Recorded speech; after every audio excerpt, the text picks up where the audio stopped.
kapuso, tumitindi muli ang init at alinsangan sa ilang bahagi ng North Luzon.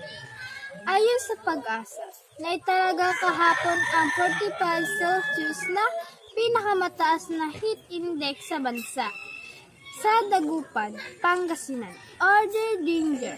Level po yan, mataas po ang banta. Heat comes o heat excursion. Danger. Fort Princess, Palawan, 42 Celsius. Bira, Catanduanes, 42 Celsius.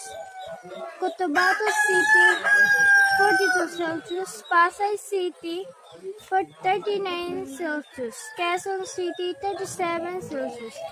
Asahan pong patuloy ang init at malinsangang panahon sa mga nasabing lugar ngayon araw dahil pa rin sa stay safe mga kapuso at stay update.